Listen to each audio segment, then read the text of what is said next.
হে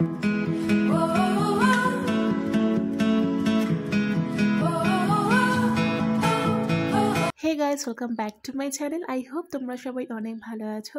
তো লাস্ট ভিডিওতে কিন্তু তোমরা দেখেছো যে আমার ডেলিভারি কিভাবে হয়েছে অ্যান্ড মাই এক্সপিরিয়েন্স সব কিছু কিন্তু তোমাদের সাথে শেয়ার করেছি। অ্যান্ড এই ভিডিওতে কিন্তু তারপর থেকেই কন্টিনিউ করছি।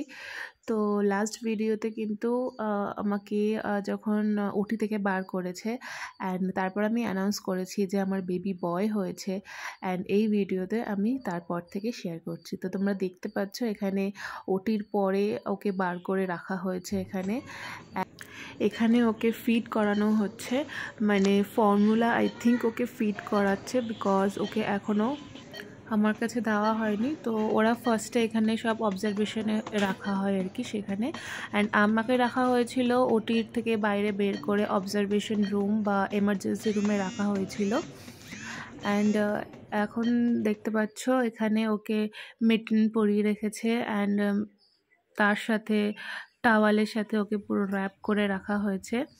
তো সোয়াডল করিয়ে রাখলে নাকি বেবিদের ঘুম খুব ভালো হয়, ওরা খুব কমফোর্টেবল ফিল করে, মানে যখন ওম্বে থাকে সেই ফিলটাই ওরা করে যে এখনও ওরা ভেতরেই আছে, বাইরে বেরোয়নি। তো দেখতে পাচ্ছ এখানে মা ওর সাথে কথা বলছে, অ্যান্ড এটা আমার মায়ের করা ফার্স্ট ভিডিও ওর। এই যে তো এবারে আমাকে ওটি থেকে বার করে রুমে নিয়ে যাওয়া হচ্ছে, মানে আমার প্রাইভেট রুম বুক করা ছিল সেখানে নিয়ে যাচ্ছে, অ্যান্ড সাথে ওকেও নিয়ে যাচ্ছে। তো বুঝতে পারছোই এখন লিফটে করে নিচে নিয়ে যাচ্ছে, অ্যান্ড একটু পেন হচ্ছিল, এতক্ষণ কিছুই ফিল করতে পারছিলাম না বিকজ অ্যানাস্থেশিয়ার সেই এফেক্টটা ছিল, বাট আস্তে আস্তে অ্যানাস্থেশিয়ার সেই এফেক্টটা চলে যাচ্ছিল। তো সেই জন্য একটু পেন ফিল হচ্ছিল, আমার এক্সপ্রেশন দেখে তোমরা বুঝতে পারছো।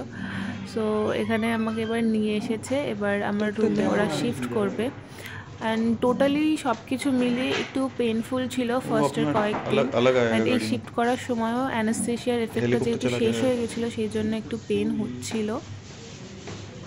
তোমরা আমাকে অনেকেই জিজ্ঞাসা করেছিলে যে তোমার নর্মাল ডেলিভারি হয়েছে বা সি সেকশন।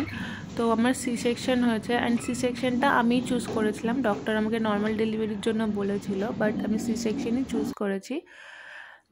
তো C section and normal delivery both are painful, but হ্যাঁ কিছুটা আগে নিচে হয়।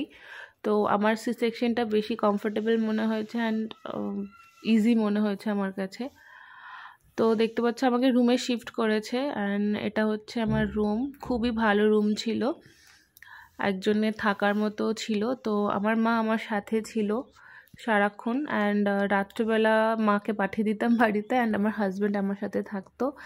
অ্যান্ড এই যে পিকচার দেখতে পাচ্ছ এটা হচ্ছে ফার্স্ট টাইম যখন বেবিকে আমার কাছে দেওয়া হয়েছিল।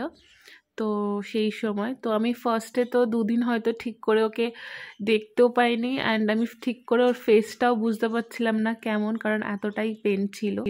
অ্যান্ড এটা হচ্ছে সেকেন্ড ডে, যেদিন হচ্ছে মাদারহুড থেকে বেস্ট উইশেস করে আমাকে কেক দেওয়া হয়েছিল। ভীষণ ফ্রেশ অ্যান্ড টেস্টি ইয়াম্মি ছিল কেকটা, অ্যান্ড কেক কাটিং করেছিলাম। তো পাশে দেখতে পাচ্ছ মায়ের হালাত খুবই খারাপ ছিল, কারণ সারা দিন রাত জেগে আমাদের কেয়ার করছিল আর কি। তো অ্যান্ড এটা হচ্ছে পুচকুর মাহি দাদা, মানে আমার দাদার ছেলে আর কি। ওর ডেলি এসছে ওকে দেখতে, অ্যান্ড এসে সবসময় জিদ করতো কোলে নেওয়ার জন্য। তো ফাইনালি দাদা ওকে ওর কোলে দিয়েছে ওকে, অ্যান্ড ও ভীষণ হ্যাপি ছিল, খুব এক্সাইটেড ছিল। ফার্স্ট টাইম কোনো ছোট বাচ্চাকে ও কোলে নিয়েছে, দেখতেই পাচ্ছ এত কিউট লাগছিল ওকে ওর। এই দাদা গিফট এনেছিস আমার জন্য? বলছে আমাকে দাওনি কেন?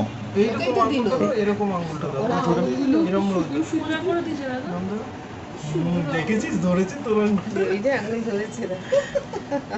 এটা কে বাবা? এটা ছবি তোলো। হ্যাঁ ছবি ভিডিও সবই হচ্ছে।